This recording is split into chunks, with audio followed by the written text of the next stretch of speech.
My child, stop. Just for a moment. Stop trying to figure it all out. Stop trying to see the whole staircase. Stop trying to understand why it has felt so heavy. I know you have been holding your breath.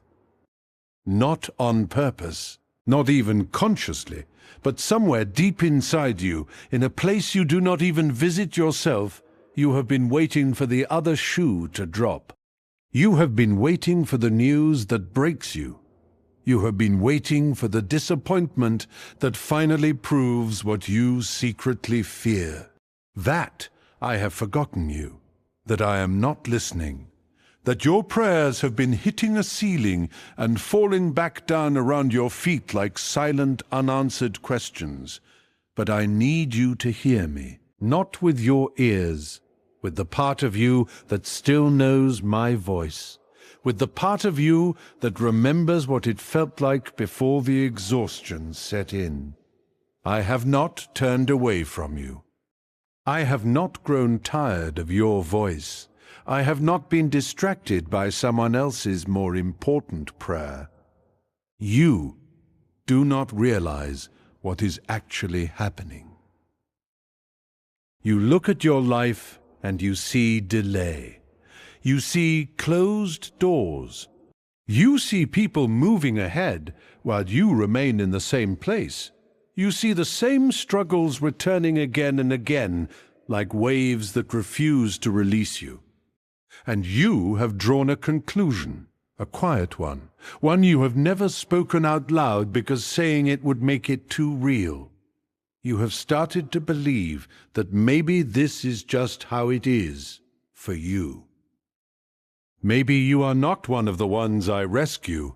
Maybe you are not one of the ones I bless openly. Maybe your portion is just this quiet struggle, this invisible battle, this slow wearing down of your hope. But you are wrong. You are completely and utterly wrong. And I have come in this moment not to scold you, but to wake you up, because you have been sleepwalking through your own story. You have been looking at the pit and calling it your grave. But I have been looking at the same pit and calling it the womb of your rebirth. You do not see what I see. You cannot see what I see. Because you are standing too close to the pain, you are standing inside the fire, and you cannot feel anything except the heat. But I am standing above it. And I see that the fire is not consuming you. The fire is burning away everything that was never supposed to travel with you into the next season. You have been asking me to remove the weight, but I have been using the weight to build something in you that cannot be built any other way. Do you remember Joseph? Of course you know the story. Everyone knows the story. The favorite son, the colorful coat, the dreams of stars and sheaves bowing down. But I want you to feel his story the way you have never felt it before. He was 17 years old when the dreams came. 17. Full of fire, full of innocence, full of a naivety that had no idea what the fulfillment of those dreams would actually cost. He told his brothers what I had shown him. And they hated him for it. Not because the dream was false, but because the dream was true. And the truth of what I was about to do in his life was so offensive to everyone around him that they could not stand to be in the same room as him. Sound familiar? Have you felt that? Have you felt the strange distance between you and people who used to be close? Have you noticed that your dreams make some people uncomfortable? That your hunger for more of me makes others feel judged even when you have said nothing? That is not an accident. That is not rejection randomly finding you. That is the separation that happens when I am preparing to do something so unusual that you cannot carry the old crowd into the new assignment. But Joseph did not know that. All he knew was that his own brothers wanted him dead. They threw him into a pit, a dark, empty, screaming pit, and he sat at the bottom of that hole looking up at a small circle of light that felt 1,000,000 miles away. Can you feel that? Can you remember that? The moment when you looked up and saw nothing but a small sliver of hope and no way to reach it. The moment when you realized that the people who should have loved you had become the source of your deepest wound. Joseph sat in that pit, and I want you to understand something. I was in that pit with him. I have been in your pit with you. He could not see me. The darkness was too thick. The betrayal was too fresh. The confusion was too loud. But I was there. I was building his patience in that pit. I was killing his entitlement in that pit. I was teaching his soul something that no sermon could ever teach. That my presence is not measured by my visibility. That I am most active when I am most hidden. He got sold into slavery after that.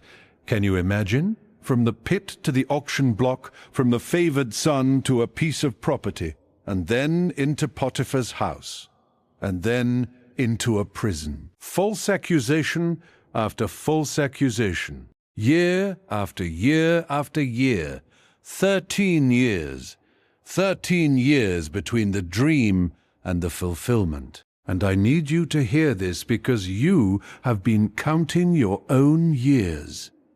You have been marking the calendar. You have been looking at the date when you first prayed that prayer and doing the math in your head. 13 years. Joseph did not know the number. He only knew the waiting. He only knew the mornings when he woke up in a cell and wondered if the dream had been a cruel joke. He only knew the nights when he replayed the memory of his father's face and wondered if he would ever see it again.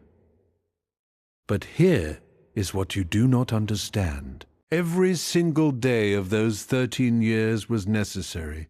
Every humiliation, every injustice, every moment of loneliness, every time he served someone else's dream while his own lay buried. It was all necessary, because the Joseph who walked into the palace at 30 years old was not the same Joseph who had the dream at 17. 13 years had changed him.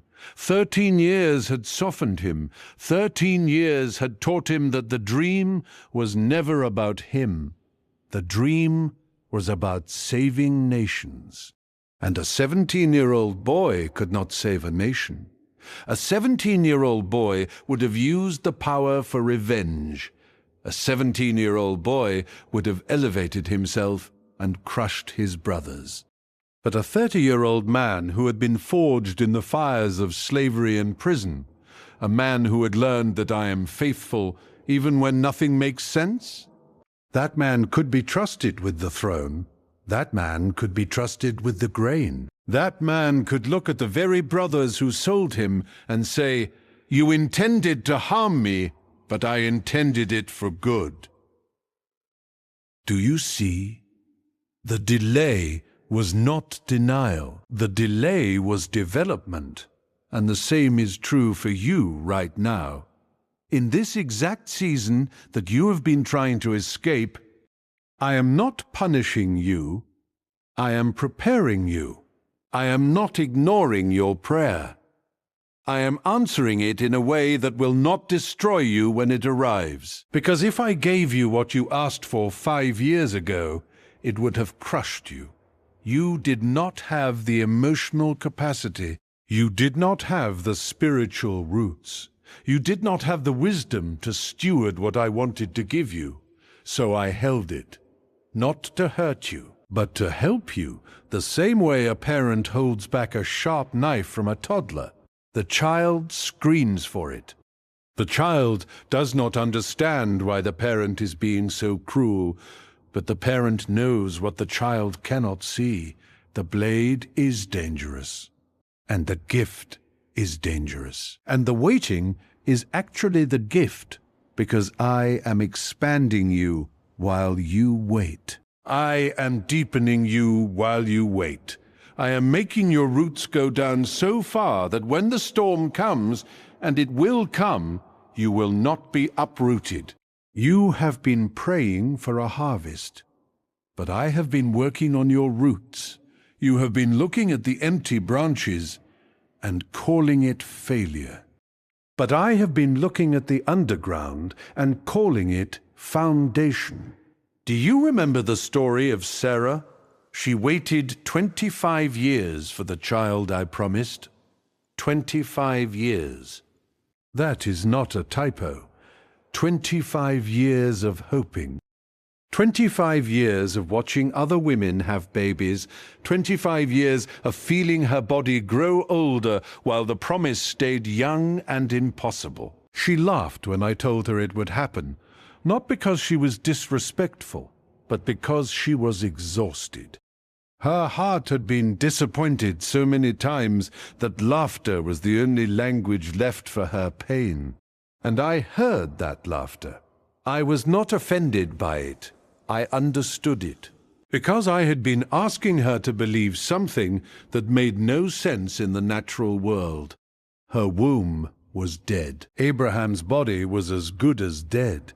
And I waited until every natural possibility was gone before I moved. Do you know why?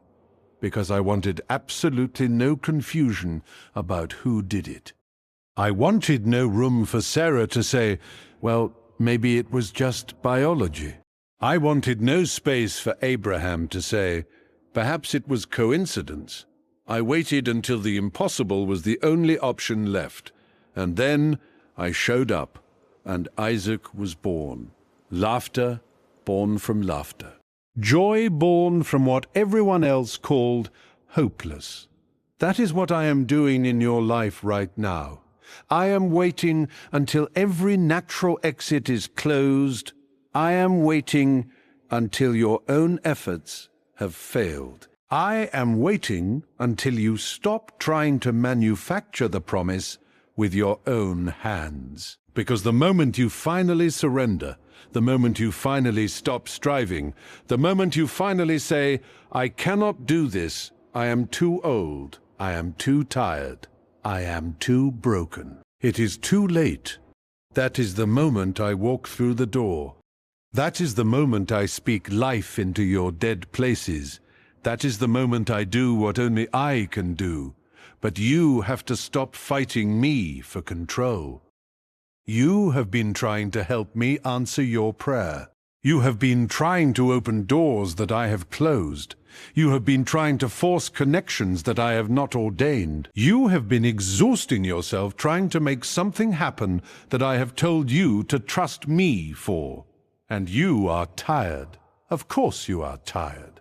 You have been carrying what I asked you to release. You have been holding what I asked you to lay down.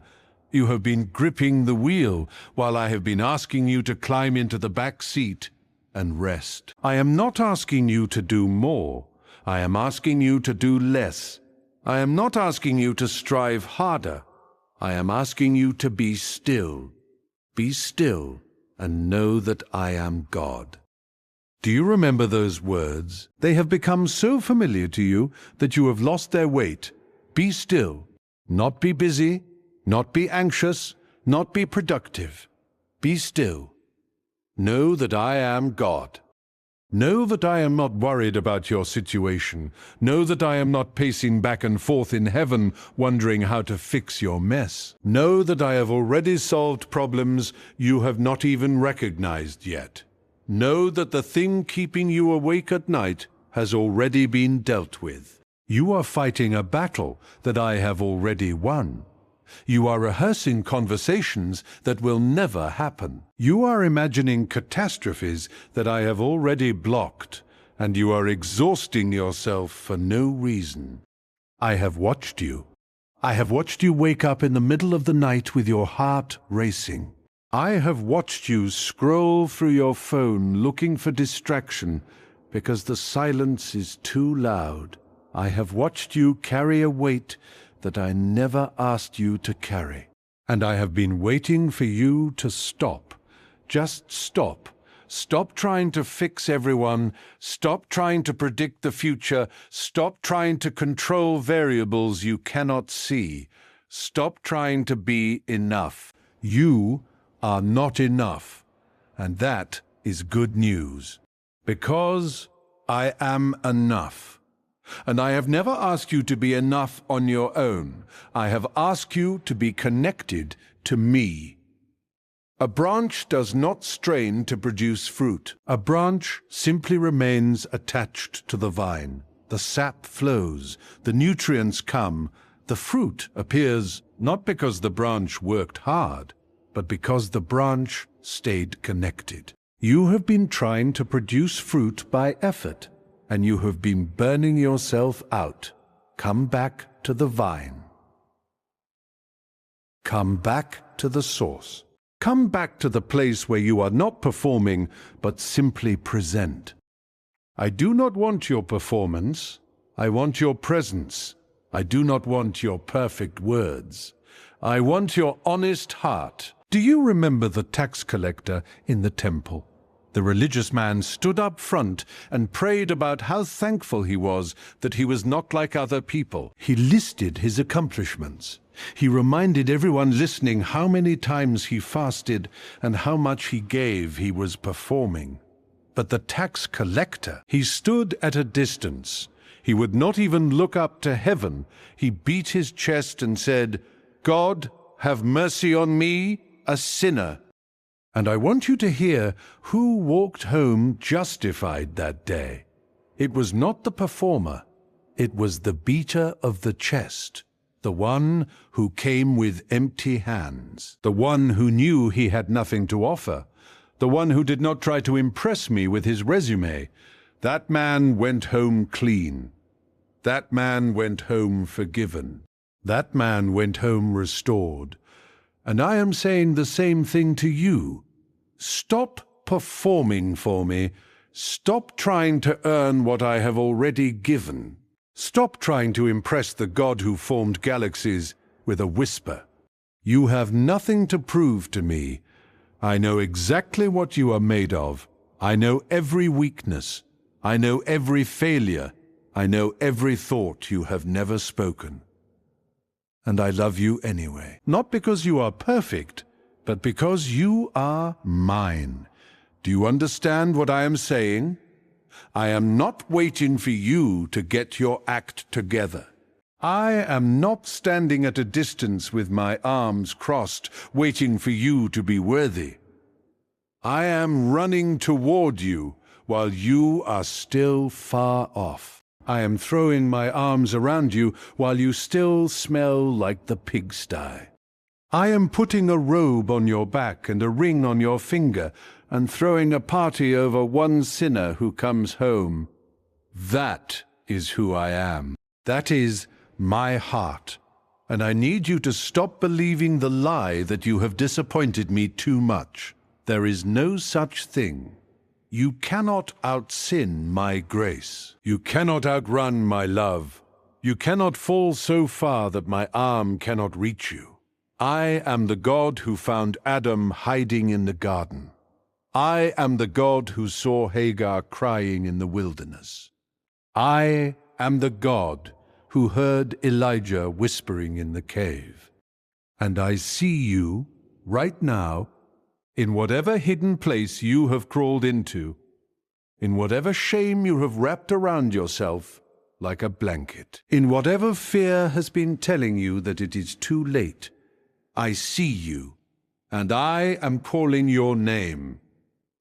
Come out of hiding, come out of shame. Come out of the performance, come out of the pretending. I already know. I have always known. And I love you anyway.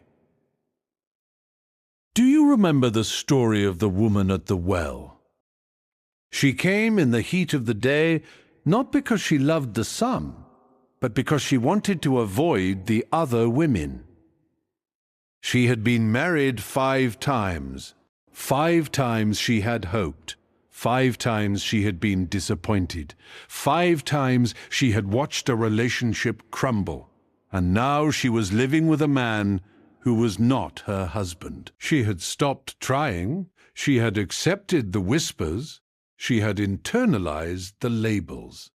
She was just going through the motions, drawing water, staying alive, keeping her head down.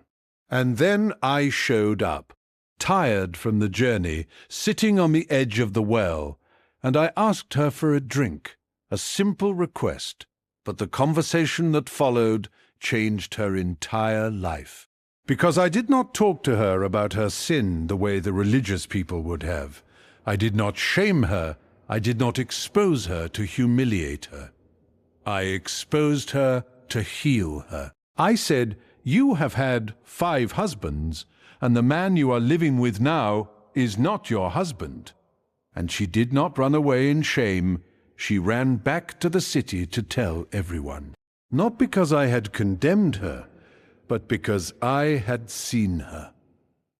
And she realized that being fully known and fully loved at the same time was the most freeing thing she had ever experienced. That is what I am offering you today. Not judgment, not condemnation, not a list of everything you have done wrong.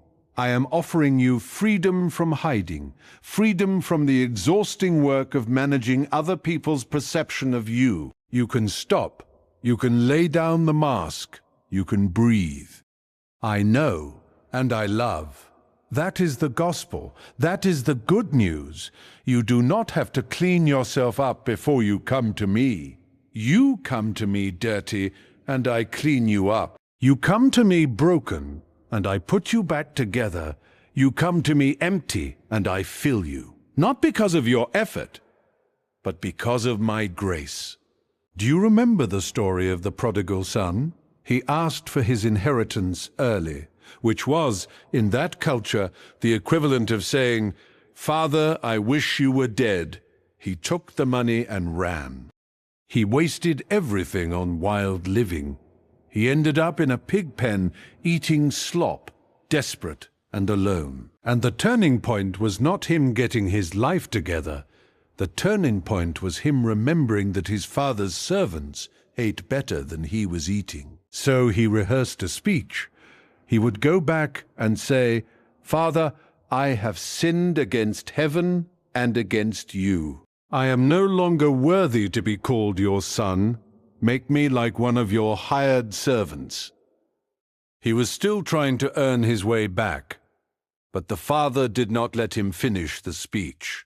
While he was still a long way off, the father saw him.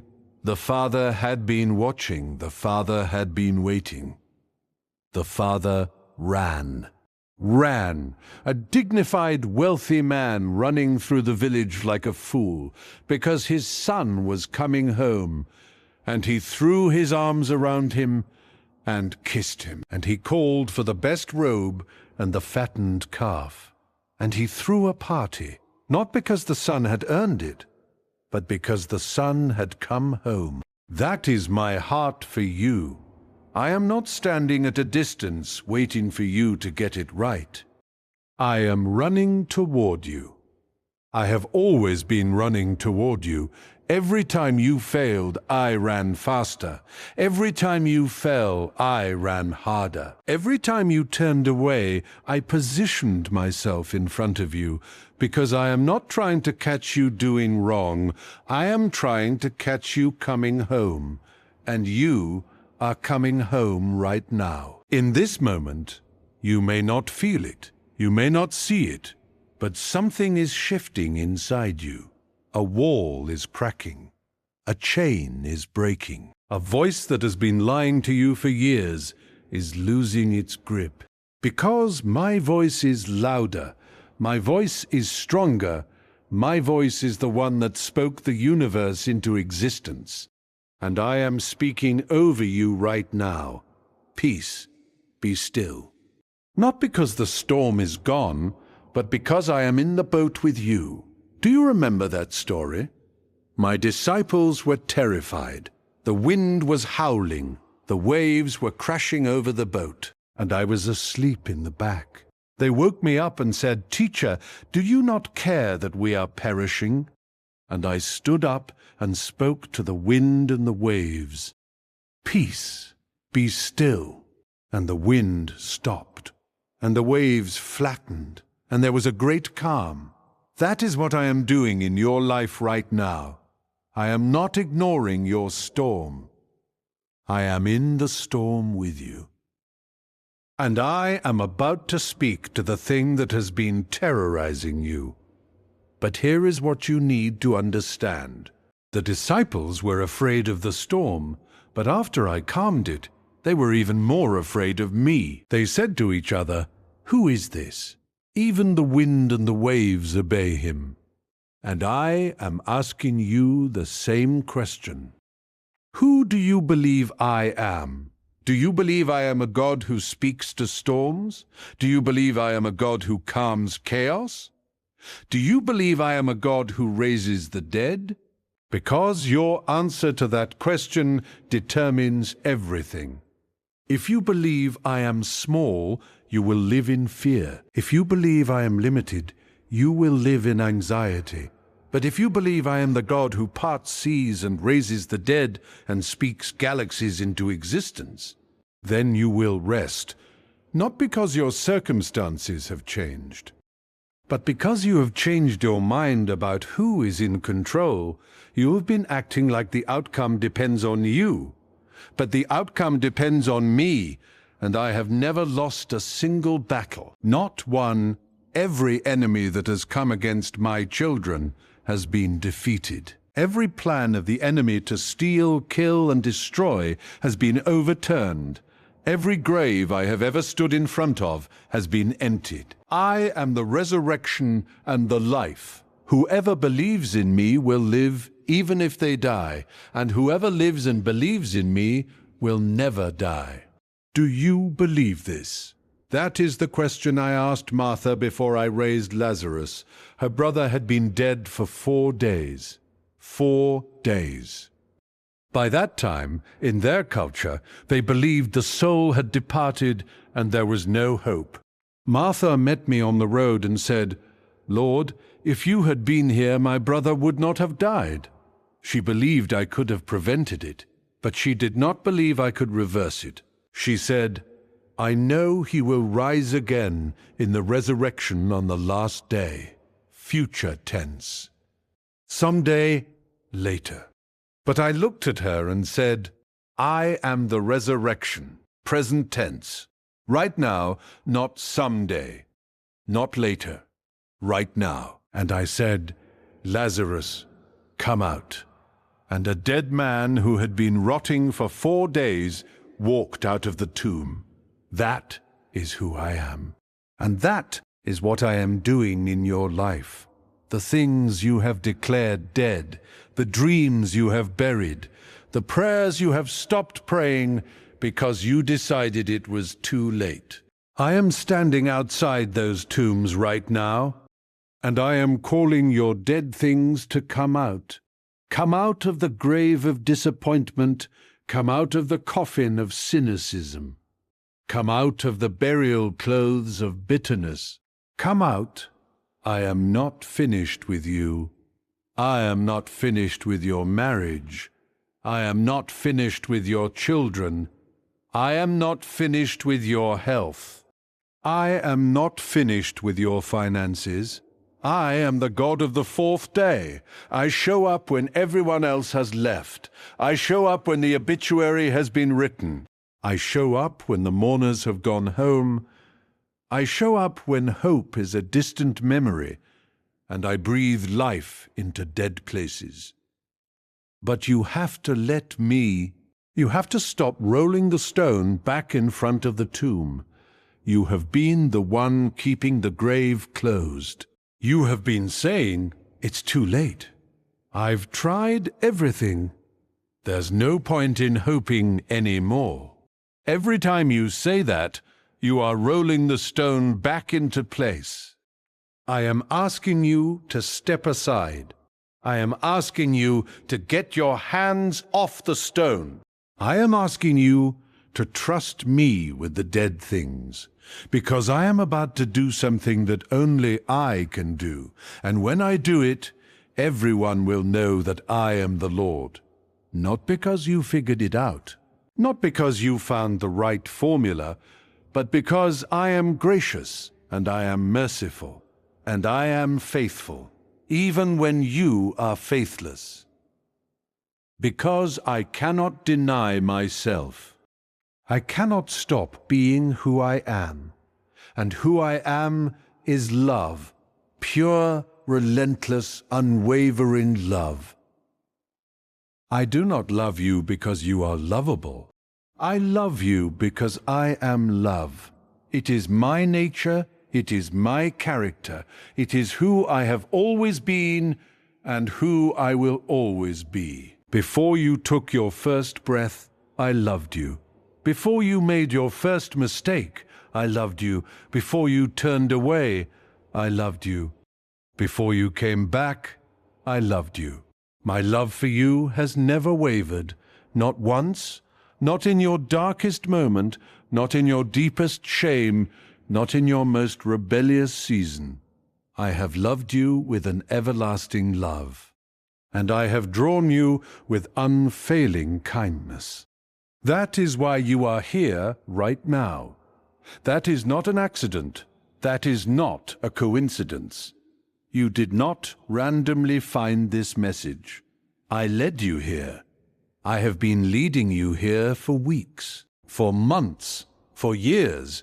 I have been setting up this moment because I knew you would be ready to hear me today, not yesterday. You were not ready yesterday. You would have argued, you would have made excuses, you would have hardened your heart, but today something is different. Today the walls are down. Today the defenses are tired. Today you are finally quiet enough to hear what I have been saying all along. I love you. I have always loved you. I will always love you. Nothing can separate you from my love. Not trouble, not hardship, not persecution, not famine, not nakedness, not danger, not the sword, not death, not life, not angels, not demons, not the present, not the future, not any powers, not height, not depth, not anything else in all creation. Nothing can separate you from my love. Do you hear me? Nothing. The mistakes you made yesterday? Covered. The things you will do tomorrow? Already forgiven. The shame you have been carrying? Already carried by me on the cross. The punishment that belonged to you? Already suffered by me. There is no condemnation for those who are in me. None. Zero. The accuser can bring up your past all day long, and I will say the same thing every time. Paid in full, not guilty, covered by the blood. Do you understand what I have done for you? Do you comprehend the cost? I left heaven. I limited myself to skin and bones. I felt hunger. I felt thirst. I felt the sting of a whip. I felt the thorns press into my brow. I felt nails through my hands and my feet. I felt the weight of every sin ever committed pressing down on me. I felt my Father turn his face away, and I did it all for you. Not for a crowd, not for a cause, for you, personally, specifically, intimately. If you had been the only person on earth, I would have done it all just for you. That is how loved you are. That is how wanted you are. That is how pursued you are. I am not a distant, disinterested deity. I am not a cosmic force. I am not a vague spiritual energy. I am a father. I am a shepherd. I am a friend. I am the one who knows the number of hairs on your head. I am the one who sings over you at night. I am the one who rejoices over you with singing. You are not a burden to me. You are not a project. You are not a problem to be solved. You are my child, and I delight in you, not in your performance, in you, in who I made you to be, in the unique combination of gifts and quirks and passions that I knitted together in your mother's womb. You are fearfully and wonderfully made. That is not a cliché. That is a fact. I do not make junk. I do not make mistakes. I do not accidentally create people. You were planned. You were purposed. You were positioned in this exact moment of history for a reason. You are not random. You are not an accident. You are not too much or not enough. You are exactly what I wanted. And I want you to stop comparing yourself to everyone else. I did not make you to be them. I made you to be you. The world does not need another version of someone else. The world needs the version of you that only you can offer. Your voice matters. Your story matters. Your pain matters. Your perspective matters. Stop discounting what I have put inside you. Stop acting like your little is not enough. It is enough because I am in it. The little boy with 5 loaves and 2 fish thought his lunch was insignificant, but I took it and fed 5,000 people. Give me your little. Give me your 5 loaves and 2 fish. Give me your morning. Give me your evening. Give me your ordinary Tuesday. Give me your broken marriage. Give me your confused children. Give me your empty bank account. Give me your failing health. Give me your dying dreams. Give me what little you have, and watch what I do with it. I am the God of multiplication. I am the God of abundance. I am the God who opens the windows of heaven and pours out blessing until there is no more need. But you have to bring me what you have. You cannot hold it back in fear. You cannot protect it in unbelief. You have to lay it on the altar.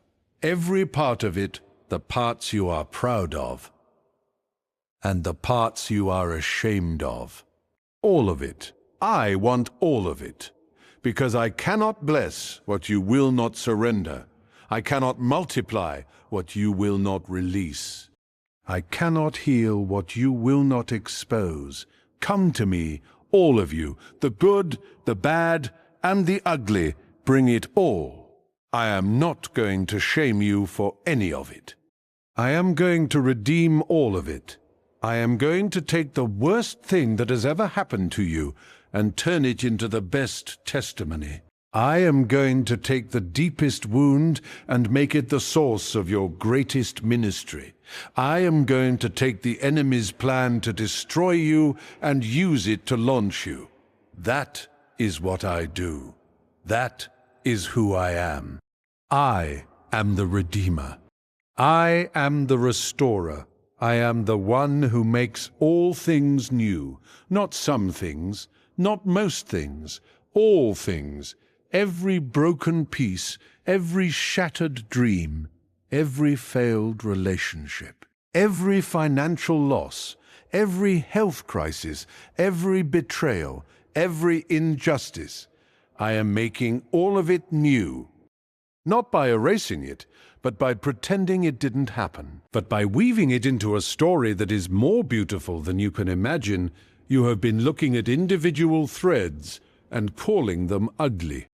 But I am the weaver, and I see the whole tapestry, and the tapestry is stunning. The dark threads are not mistakes. The dark threads are contrast.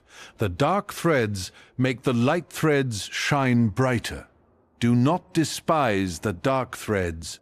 Do not curse the hard seasons. Do not waste your energy wishing away the pain. I am using it all. Every tear, every sleepless night, every prayer you thought I ignored, every door that slammed shut, every friend who walked away, every opportunity that fell through. I am using it. I am using it to position you. I am using it to prepare you. I am using it to prepare you. And one day, soon, you are going to look back and see the path I was carving.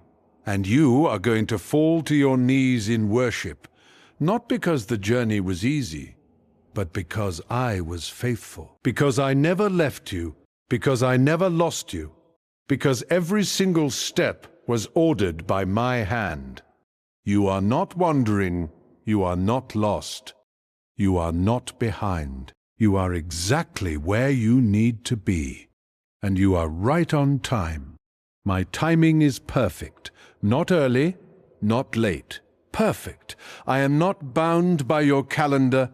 I am not stressed by your deadlines. I am not confused by your urgency. I see the end from the beginning, and I know exactly when to move. Trust my timing, even when it feels slow, even when it feels silent, even when everyone else is getting their breakthrough and you are still waiting. My timing is perfect. I was not late for Abraham and Sarah. Isaac came exactly when he was supposed to come. I was not late for Joseph. The dream came true exactly when it was supposed to come true. I was not late for Moses. The Red Sea parted exactly when it was supposed to part. I was not late for Daniel. The lion's mouth was shut exactly when it was supposed to be shut. I was not late for Lazarus. He came out of the tomb exactly when he was supposed to come out. I have never been late, and I am not going to start with you. Your breakthrough is coming. Your answer is coming. Your restoration is coming. Your provision is coming. Your marriage is coming back to life. Your children are coming home. Your purpose is being revealed. Your season is changing. I feel it. I feel the shift in the spirit. Something just broke. Something just opened. Can you feel it? That lightness in your chest? That sense that something has shifted? That is me. I am doing a new thing. Do you not perceive it?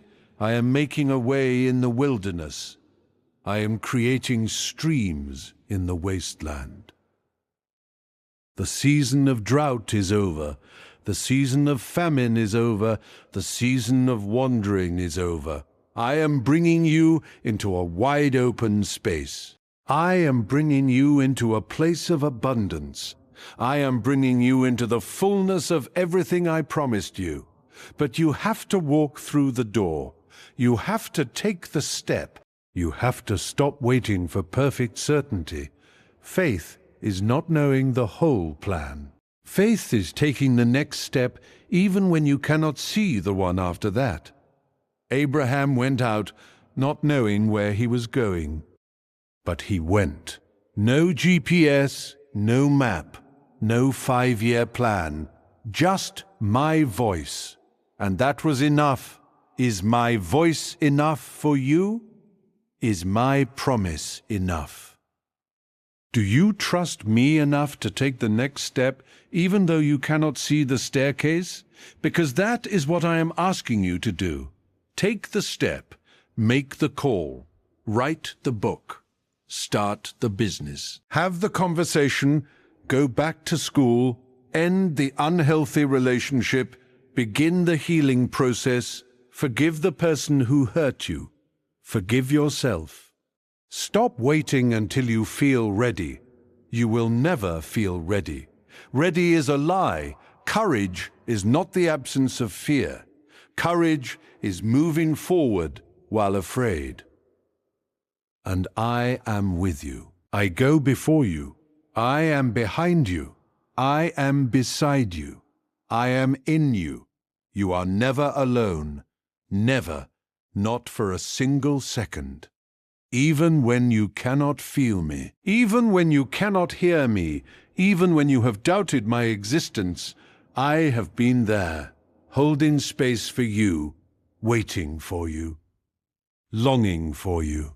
Not as a needy lover, but as a faithful father. I do not need you, but I want you. I want your attention. I want your affection. I want your trust. I want your heart. Not because I am incomplete without it, but because you are incomplete without me. You were made for me. Your heart has a God-shaped hole that nothing else can fill. You have tried. You have tried relationships. You have tried achievements. You have tried escapes. You have tried distractions. And none of it has worked. None of it has satisfied, none of it has quieted the ache. Because you were made for me, and you will not be fully satisfied until you are fully surrendered to me. Not religious, not perfect, not polished. Surrendered. That is what I want. Surrender. Not your works, not your efforts, not your religious activities. Surrender your heart, your will, your fears, your dreams, your secrets, your shame. All of it. Surrender. And I will give you rest. Not escape from your problems, but rest in the midst of them. Peace that does not make sense. Joy that is not dependent on circumstances. Strength that does not run out. Love that does not fail. I am not asking you to be strong. I am asking you to let me be strong for you. I am not asking you to have it all together. I am asking you to let me hold you together. I am not asking you to fight alone. I am asking you to let me fight for you. Be still and know. Not strive, not strain, not scramble. Be still. Stop. Breathe. Let the tension leave your shoulders. Let the knot in your stomach loosen. Let the thoughts in your head slow down. You are not going to miss your destiny if you take a breath. You are not going to fall behind if you rest. Rest is not laziness. Rest is trust. Rest is saying, I believe God is good enough and powerful enough to handle what I cannot. Rest is the highest form of faith. So I am giving you permission to rest, to stop proving, to stop performing, to stop pretending, to just be my child, be loved, be held, be safe, because you are safe with me. You are loved with an everlasting love. You are held by hands that formed the universe. You are known by the one who sees all things, and you are accepted completely, totally, unconditionally. Accepted, there is nothing you can do to make me love you more, and nothing you can do to make me love you less. I love you right now, exactly as you are, not as you should be, not as you will be. As you are right now, in this moment, with every flaw, every failure, every fear. I love you and I am not going anywhere. I am here. I have always been here. I will always be here. Before you called, I answered. Before you asked, I knew. Before you turned, I was waiting. I am the Alpha and the Omega, the beginning and the end, the first and the last. I was there at your beginning. I will be there at your end, and I will be there for every single moment in between. You are never alone, never abandoned, never forgotten. I have engraved you on the palms of my hands. Your name is written there, not in ink that fades, but in scars that remain. The scars of the nails, the scars of the spear. Those scars are your receipt. They are the proof that you have been bought, not with gold or silver, but with blood, my blood, and nothing can reverse that transaction. You are mine forever, and I am yours forever. So rest. Rest in that. Let the truth of it sink down past your head and into your heart. You do not have to strive anymore. You do not have to prove yourself anymore. You do not have to earn what has already been freely given. Grace is free. It cannot be earned.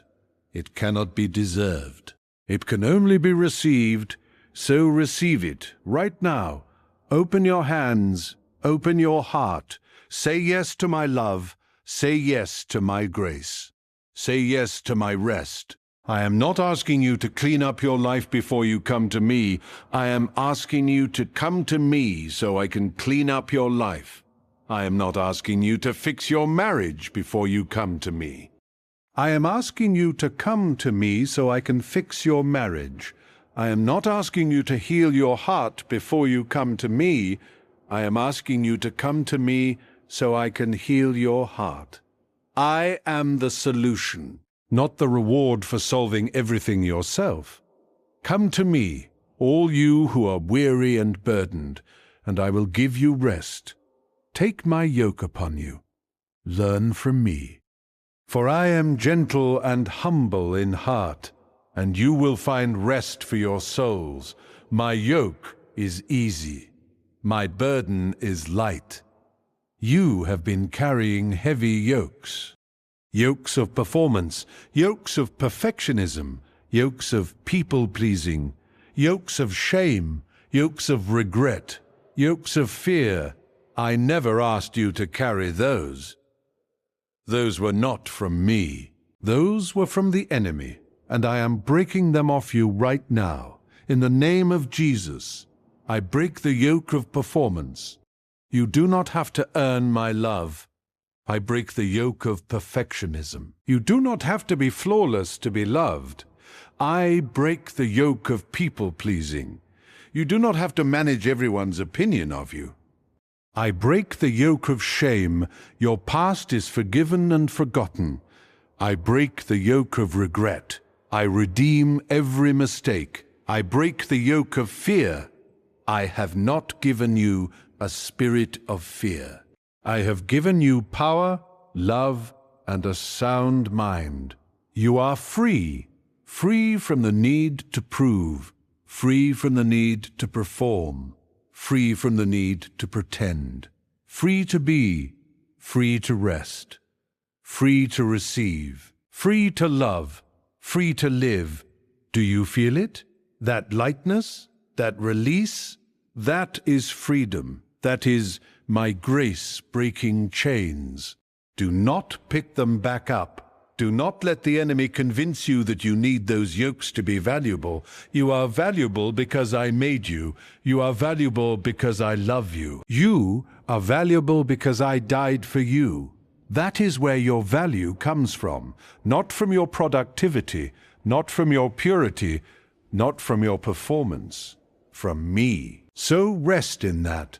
Let the truth saturate your soul. Let the lies fall away like dead leaves.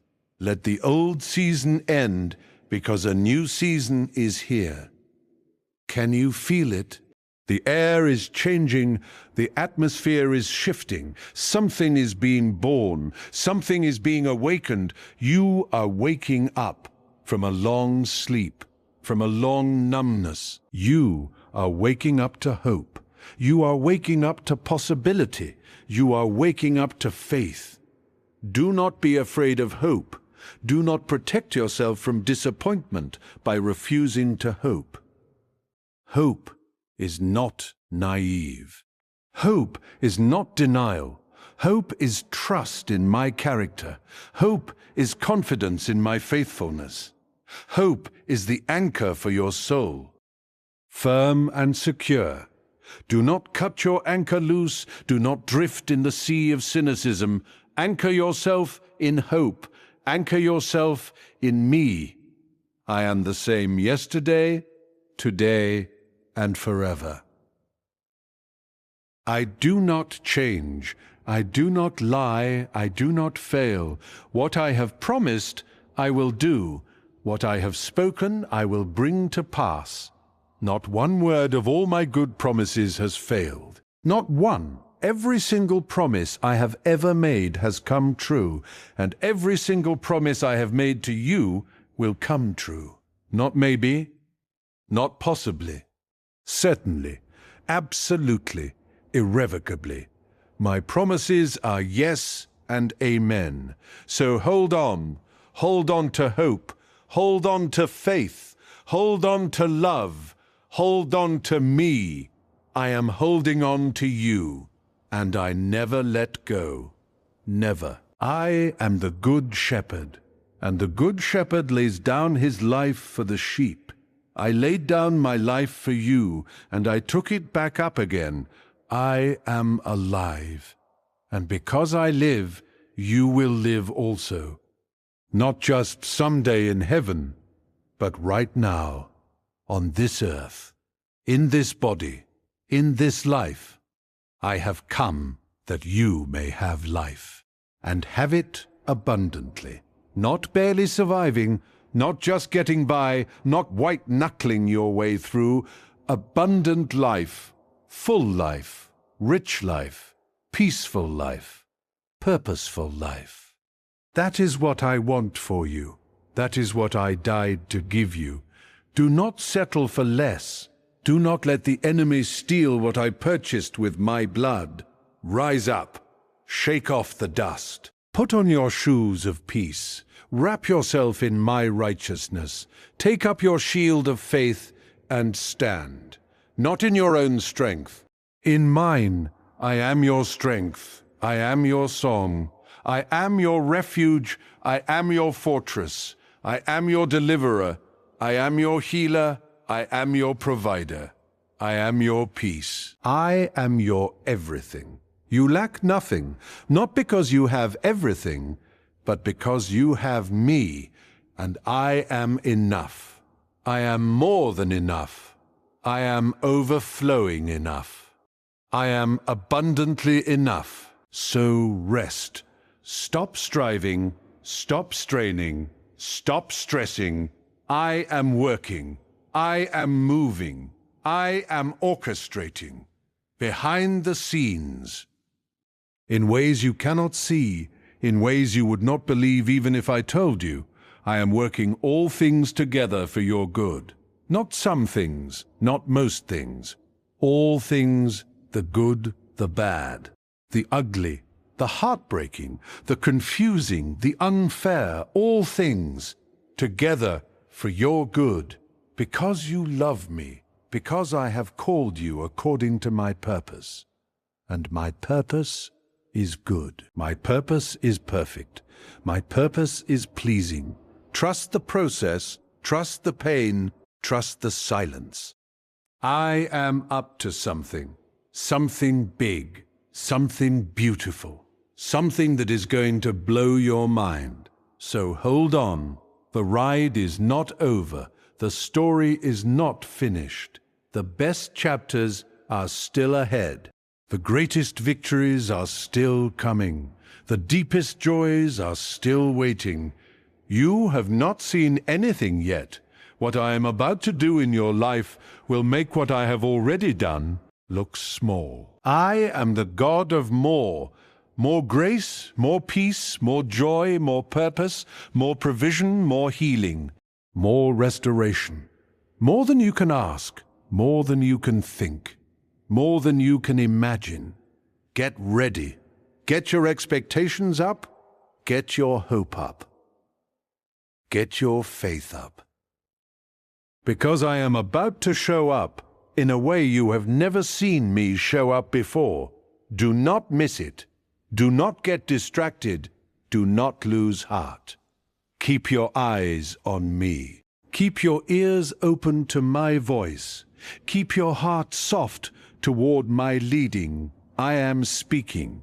Can you hear me? It is not thunder. It is not an earthquake. It is not a fire. It is a still, small voice. Quiet, gentle, intimate. You have to be still to hear it. You have to be quiet. You have to stop the noise. Come away with me. Come away from the chaos. Come away from the notifications. Come away from the comparisons. Come away from the noise.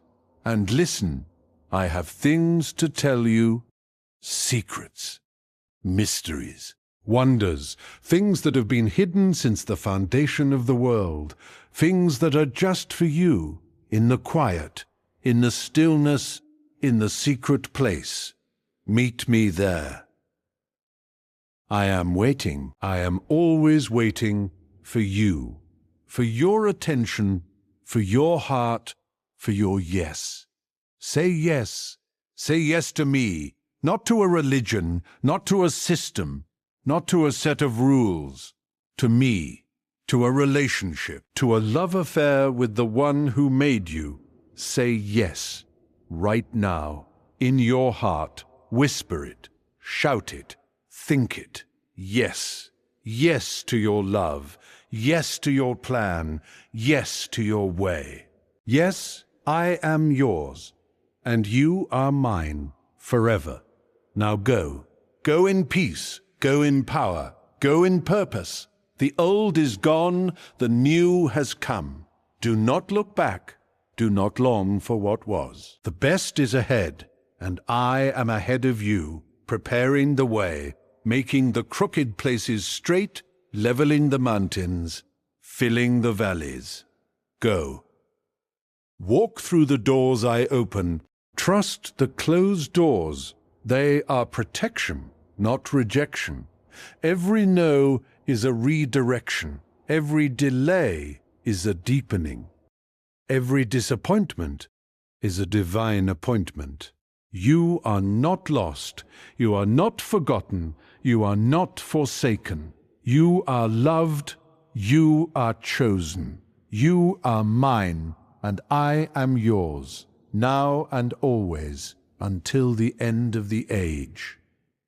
And beyond. Amen. Rest now, my child. Rest in my love. You do not have to strive anymore. You do not have to be enough. I am enough, and I am with you, always. To the very end of the age, you are still here. I knew you would be, not because you have nowhere else to go, but because something in you recognizes something in me, a familiarity, a knowing, a quiet ache that only I can touch. You have been walking through something heavy, something no one else can see. You have become an expert at hiding it, at smiling when you want to cry, at saying, I'm fine, when you are falling apart, at carrying the weight while pretending your arms are not shaking. But I see your arms shaking. I see the cracks in your voice when you speak. I see the way you avoid certain memories because they still have the power to undo you. You have been brave for so long, too long. Bravery was never meant to be a permanent state. Bravery was meant to be a bridge from fear to trust. But you have been living on the bridge, never reaching the other side. Never letting yourself feel safe enough to stop being strong. I am asking you to step off the bridge, to let the door close behind you, to let yourself be held. Because you are not in enemy territory anymore, you are in my arms, and my arms do not get tired. My arms do not drop what they carry. My arms do not grow weak from the weight of your pain. I have been holding you long before you knew you were being held, long before you felt anything but the falling. I caught you. Every time, every stumble, every collapse, every moment you thought you hit bottom. I was there, not as a rescuer who shows up after the disaster, but as the ground itself, You never hit bottom because I was the bottom, and I never broke, I never will. You are exhausted from trying to understand, from trying to make sense of chaos, from trying to find a pattern in the pain, from trying to connect the dots when you do not even know what the picture is supposed to be. Stop trying to understand. Not because understanding is bad, but because understanding has become an idol. You believe that if you could just figure it out, you could control it. If you could just find the reason, you could prevent it from happening again. But life with me is not about understanding the storm. It is about trusting the one who calms it. You have been standing on the deck of the boat, measuring the waves, trying to calculate their height, trying to determine if you will survive this one. And all the while, I have been asleep in the stern, not because I do not care, but because I am not afraid. The waves do not frighten me. The wind does not intimidate me. The darkness does not confuse me. I spoke them into existence. I set their boundaries. I said to the sea, "This far you may come, and no farther." And the sea obeyed, the same sea that terrifies you, the same waves that keep you awake at night. They know my voice, they remember my command, and they will obey when I speak to them again. But I am not speaking to the waves right now. I am speaking to you, because the waves are not the problem. The wind is not the enemy. The darkness is not what threatens to destroy you. Your fear is the real storm. Your unbelief is the real chaos. Your insistence on understanding before trusting is the real shipwreck. I am not asking you to understand my ways. My ways are higher than your ways. My thoughts are higher than your thoughts. As high as the heavens are above the earth, that is the distance between what you can comprehend and what I am doing. You are trying to fit the infinite into the finite, trying to put the ocean into a cup, trying to understand the weaver's pattern while you are still a thread on the loom. You cannot see what I see. You cannot know what I know. And that is not a weakness in you. That is a recognition of who I am. I am God. You are not. And that is good news. Because if you had to figure this out on your own, you would be lost. If you had to carry this weight alone, you would be crushed. If you had to navigate this darkness without me, you would never see the dawn. But you do not have to. You have me. And I have you. Do you remember Peter, walking on the water? He saw me walking on the waves, and he asked to come to me. I said, "Come." And he got out of the boat. He walked on the water. Do you understand how impossible that was? Centuries of human history, countless physicists and engineers, and not one of them could explain how a man walks on water. But Peter did not need an explanation. He needed a word, and I gave him one word, "Come." And that word was enough. He stepped out of the boat because my word was more real to him than the waves. He walked toward me because my presence was more solid to him than the sea. And then he took his eyes off me. He looked at the wind. He looked at the waves. He looked at the impossibility of what he was doing. And he began to sink. Not because the waves had grown stronger, not because the wind had changed direction, but because his focus had shifted. He measured the storm instead of trusting the Savior. And the moment he measured it, it overwhelmed him. But here is what you forget. He did not sink all the way. He did not drown. He cried out, just one word, "Lord." And I caught him. My hand was there immediately. Not after he proved his faith again, not after he promised to do better. Immediately he cried out, and I reached out. That is who I am. That is what I do. I reach for sinking children. I grab hold of failing faith. I pull drowning disciples out of the deep, not because they deserve it, because they cried out. And you have been crying out, silently, secretly. In the middle of the night, in the quiet of your car, in the shower where no one can hear you, you have been crying out, and I have been reaching every time, every single time.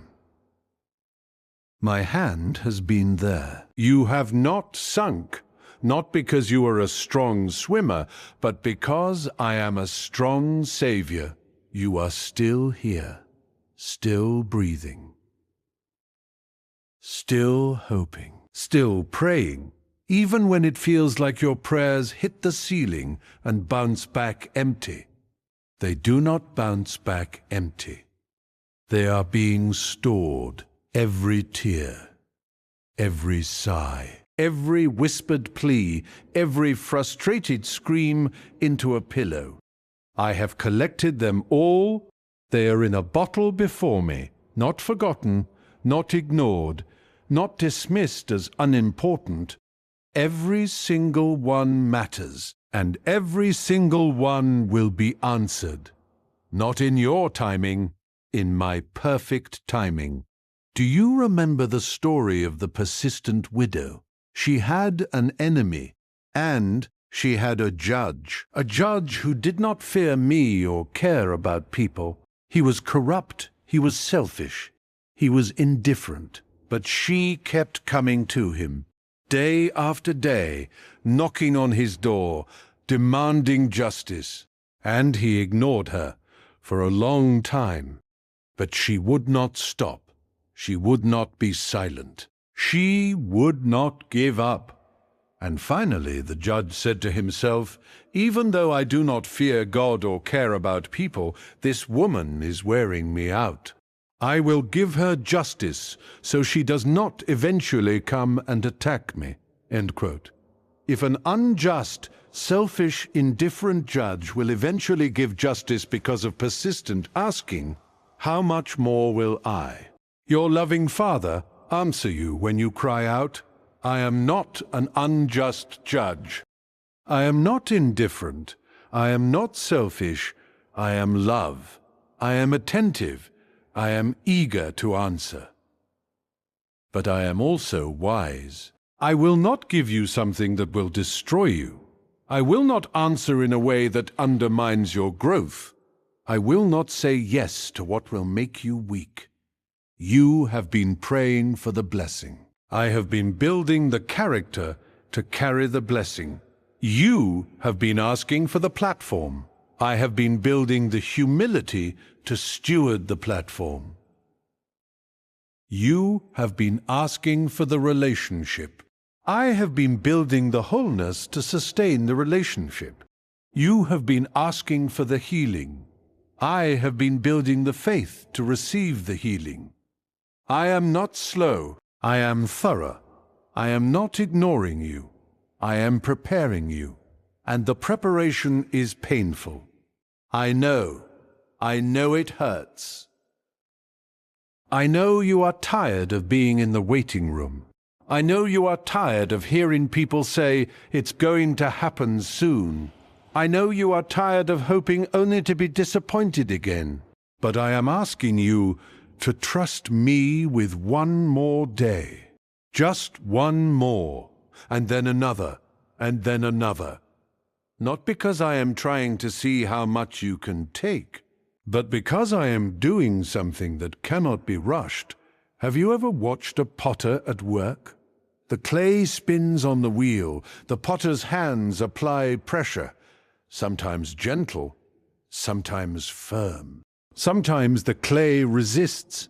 It tries to go its own way. It tries to shape itself. But the potter knows. If the clay is not centered, the vessel will be lopsided. If the clay is not moist enough, it will crack. If the clay is not worked long enough, it will collapse under its own weight. So the potter works and works, pushing, pulling, wetting, shaping. And to the clay, it feels like pressure. It feels like force. It feels like something is trying to break it. But the potter knows. He is not breaking the clay. He is making the clay into something beautiful, something useful, something that will hold water, something that will hold oil, something that will be placed in the king's palace. Not because the clay is special, but because the potter is skilled. I am the potter. You are the clay.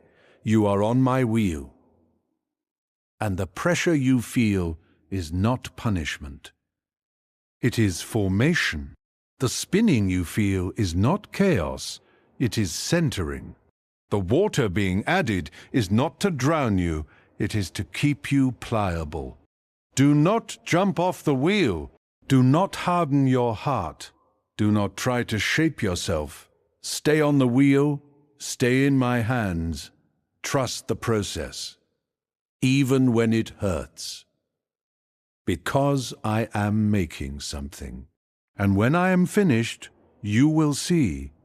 You will look at what I have made and you will say, "The Lord has done this, and it is marvelous in my eyes." You have been so focused on what is not happening that you have missed what is happening. The enemy wants you to focus on the absence of the answer, so you miss the presence of the answerer.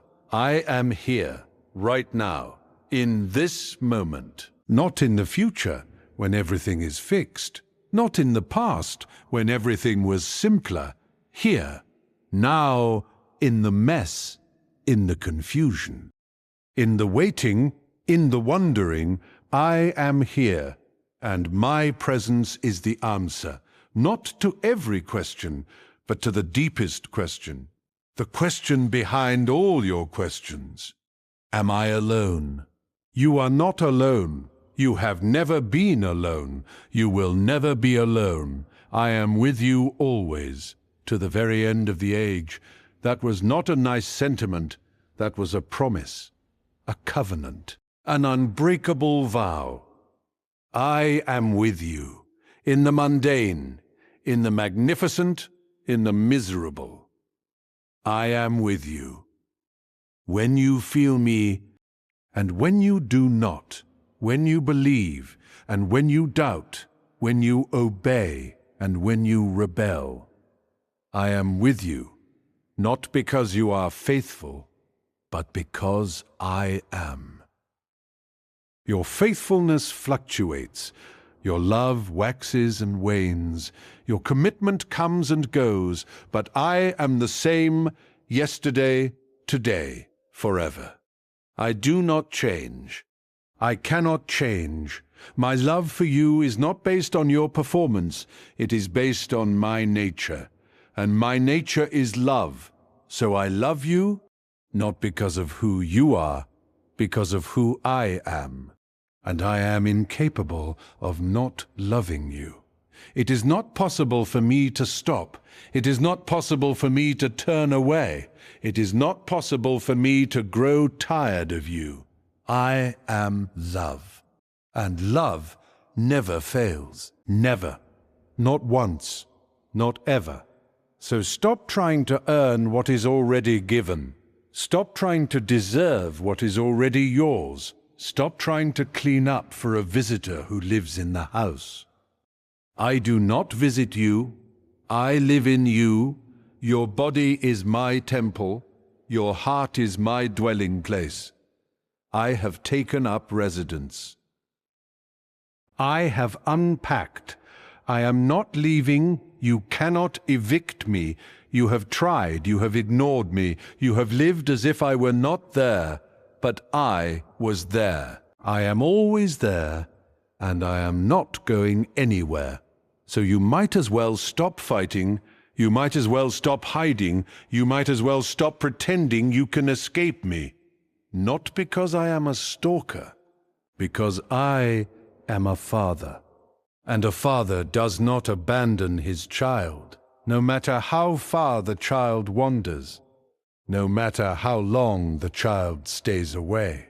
No matter how many times the child rejects his love, the father waits, the father watches, the father runs, and the father throws a party.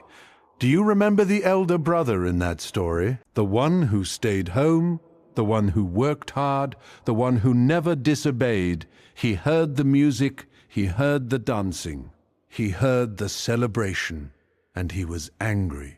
He refused to go in. He said to his father, "Look, all these years I have been slaving for you and never disobeyed your orders, yet you never gave me even a young goat so I could celebrate with my friends. But when this son of yours, who has squandered your property with prostitutes, comes home, you kill the fattened calf for him." He was angry because he had been performing.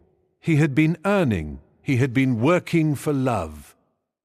And he resented that grace was given to someone who had not earned it. But the father said to him, "My son, you are always with me, and everything I have is yours." The elder brother had the father's presence. He had the father's provision. He had the father's love, and he did not know it, because he was too busy earning what was already given. Do not be the elder brother. Do not miss the celebration because you are bitter about grace. Do not refuse the party because you think you deserve it more than someone else. The party is for you too. The love is for you too. The grace is for you too. You do not have to earn it. You just have to receive it. Open your hands, open your heart, say yes to the party, say yes to the celebration. Say yes to the love that has been waiting for you since before you were born. You have been living like an orphan, working for scraps, begging for leftovers, hiding in the shadows. But you are not an orphan. You are a son. You are a daughter. You are an heir. Everything I have is yours. Not someday. Now, my wisdom is yours for the asking. My peace is yours for the receiving. My joy is yours for the taking. My strength is yours for the leaning. Stop living like a beggar when you have a kingdom. Stop thinking like a slave when you have an inheritance. Stop acting like a stranger when you have a father. You belong here. You belong with me. You belong in my house, and I am inviting you to come all the way in. Not just into the courtyard, not just into the foyer, into the throne room, into the Holy of Holies, into the deepest place of intimacy, where I reveal my secrets, where I share my heart, where I speak not as God to servant, but as father to child. Come closer. Do not be afraid of my holiness. My holiness is not a threat to you. My holiness is a refuge for you. In my holiness you are safe. In my holiness you are clean. In my holiness you are home. The enemy has lied to you. He has told you that my holiness means distance, that I am so pure I cannot look at you. But that is a lie. I looked at you when you were at your worst, and I loved you. I looked at you when you were covered in sin, and I died for you. I looked at you when you were shaking your fist at heaven, and I reached for you. My holiness does not repel me from you. My holiness draws me to you, because I am not just holy, I am love, and love covers, love redeems, love restores, love reconciles. So come to me with your mess, come to me with your shame, come to me with your failures, come to me with your doubts. Do not clean yourself up first. Come dirty, come broken, come empty, Come desperate, come exactly as you are, and let me do what only I can do. I am not a life coach. I am not a self-help program. I am not a motivational speaker. I am the God who raises the dead, and there are things in you that have died, dreams that have died, hope that has died, faith that has died, love that has died. I am calling them back to life, not with CPR, not with positive thinking, with my voice, the same voice that said, "Let there be light," and light exploded into existence. The same voice that said, "Lazarus, come out," and a dead man walked out of a tomb. The same voice that said, "Peace, be still," and the storm obeyed. I am speaking over your dead things right now.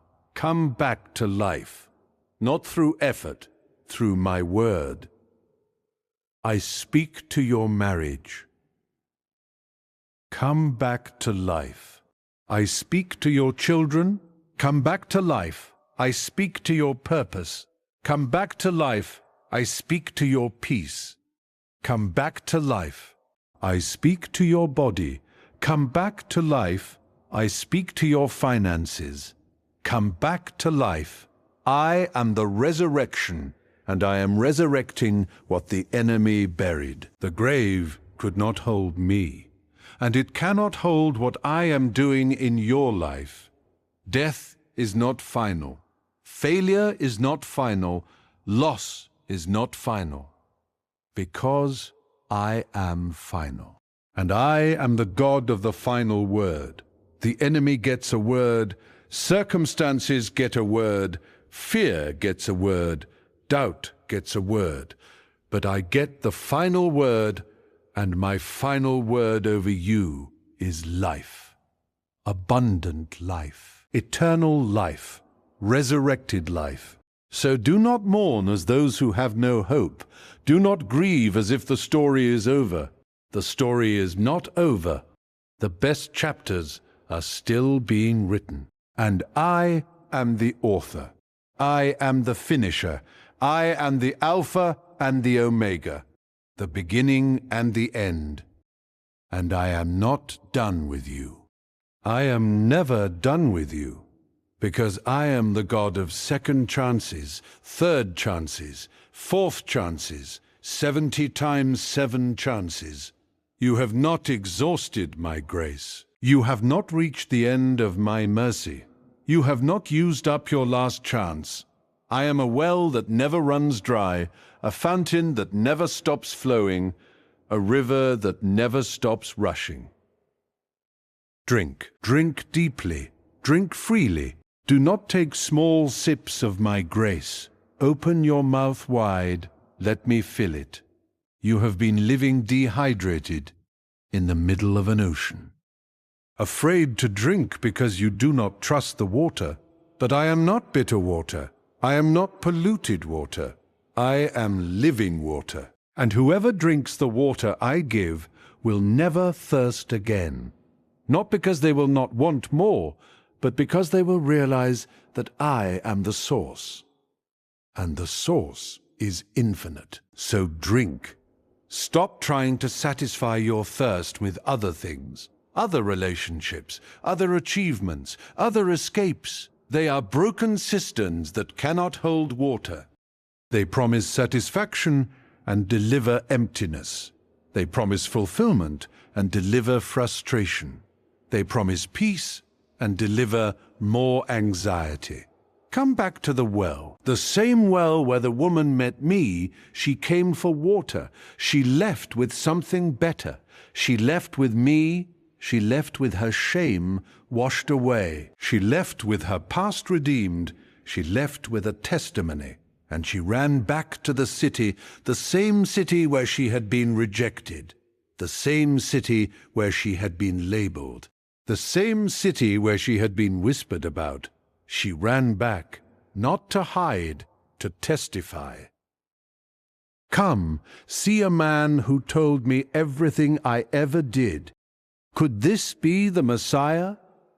The whole city came out to see me, because one woman was not ashamed of her story. She did not edit out the embarrassing parts. She did not skip over the 5 husbands. She told the whole truth, and the whole truth brought the whole town. Your story is not too messy. Your past is not too dark. Your failures are not too embarrassing. They are the very things that will draw others to me. Because when you testify about what I have done for you, people do not say, "Oh, she must be so holy." They say, "If he can do that for her, maybe he can do that for me." Your mess is your message. Your test is your testimony. Your wounds are your wisdom. Do not hide what I want to use. Do not bury what I want to resurrect. Do not silence what I want to speak through. You are not just a receiver of grace. You are a conduit of grace. My grace flows through you to others, but grace cannot flow through a closed fist. It cannot flow through a clenched heart. It cannot flow through a sealed mouth. Open your hands. Open your heart. Open your mouth. Let grace flow in. Let grace flow through. Let grace flow out. You have been trying to contain grace, to hold it in, to keep it safe. But grace is not meant to be contained. It is meant to flow, like a river, like a flood, like a waterfall. Let it crash over you, and let it crash out of you. To your spouse, to your children, to your neighbors, to the people who hurt you, to the people who left you, to the people who betrayed you. Let grace flow, because you have received grace, freely, undeservedly, abundantly. And now you are free to give it, not because they deserve it, because you did not deserve it either. And yet I gave it to you. So give it away. Forgive the unforgivable. Love the unlovable. Bless the cursers. Pray for the persecutors. Not in your own strength. In mine, my grace is sufficient for you. My power is made perfect in your weakness. So boast in your weakness. Boast in your failures. Boast in your struggles. Because when you are weak, then I am strong. Your weakness is not a problem to be solved. It is an opportunity for my power to be displayed. Stop pretending to be strong. Stop performing strength. Stop hiding your weakness. Your weakness is the very thing that makes room for me. When you are strong in yourself, you do not need me. When you are capable, you do not call on me. When you have it all together, you do not reach for me. But when you are weak, when you are broken, when you are at the end of yourself, then you finally let me be strong for you. And I am strong. I am more than strong. I am omnipotent. All-powerful. Nothing is too hard for me. No situation is beyond my reach. No heart is too hard for me to soften. No marriage is too far gone for me to restore. No child is too lost for me to find. No addiction is too strong for me to break. No disease is too advanced for me to heal. No dream is too dead for me to resurrect. I am the God of impossible. I specialize in what cannot be done. I am drawn to hopeless situations because that is where my glory shines brightest. If you can fix it, you get the glory. But if I fix it, I get the glory, and I will not share my glory with another. So I often wait until you cannot fix it, until you have exhausted every option, until you have tried every solution, until you have called every contact, until you have spent every resource and then I show up. Not because I am cruel, because I am jealous. Jealous for your heart. Jealous for your trust. Jealous for your worship. I want you to know that I am the one who saved you. Not your intelligence, not your hard work. Me, and me alone. So I wait. I wait until the situation is impossible by human standards. And then I move. And when I move, everyone knows, everyone sees, everyone says, "The Lord has done this." That is what I am doing in your life, right now, in this impossible situation. This relationship that cannot be fixed, this financial problem that cannot be solved, this health issue that cannot be healed, this emotional wound that cannot be closed. I am waiting, not because I am absent, because I am about to act. And when I act, you will know it was me. Not your effort, not your faith, not your works, me, pure, undiluted, unmistakable, me. So hold on. The night is almost over. The dawn is coming. The sun is about to rise on your darkest hour, and when it does, you will laugh. Not the bitter laughter of disappointment, the joyful laughter of Sarah. The laughter that says, "God did this. I could never have imagined it. I could never have orchestrated it. I could never have earned it. And yet, here it is. Here I am. Here He is. And He is good. Not because your circumstances are good. He is good because He is good. His goodness is not dependent on your happiness. His goodness is not measured by your comfort. His goodness is not proven by your prosperity. He is good. Full stop. Period. End of sentence. In the valley, on the mountain, in the storm, in the calm, He is good, and He is working all things together for your good. Not the good you would choose, the good He defines. The good that makes you more like Him, the good that prepares you for eternity, the good that cannot be taken from you. That is the good He is working. Trust Him. Even when you cannot see, even when you cannot feel, even when you cannot understand, trust Him. Because He is trustworthy, He has never broken a promise. He has never failed a child. He has never lost a battle. He has never been surprised by an enemy. He has never been caught off guard.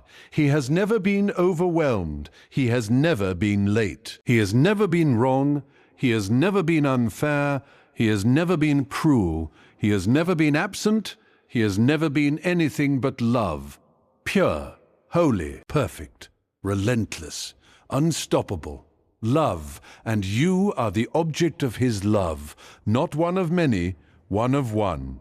If you were the only person in the world, He would have done everything He did. He would have created the stars for you. He would have stretched out the heavens for you. He would have walked on the earth for you. He would have died on the cross for you. He would have risen from the grave for you. He would have prepared a place for you. You are that loved, you are that wanted, you are that pursued. So rest. Rest in His love. Rest in His grace. Rest in His finished work. Stop striving, stop performing, stop proving, stop pretending, stop hiding, stop running, stop fighting. Rest. Let His peace wash over you. Let His joy fill you. Let His love hold you. You are safe. You are seen. You are known. You are loved. You are His, and He is yours.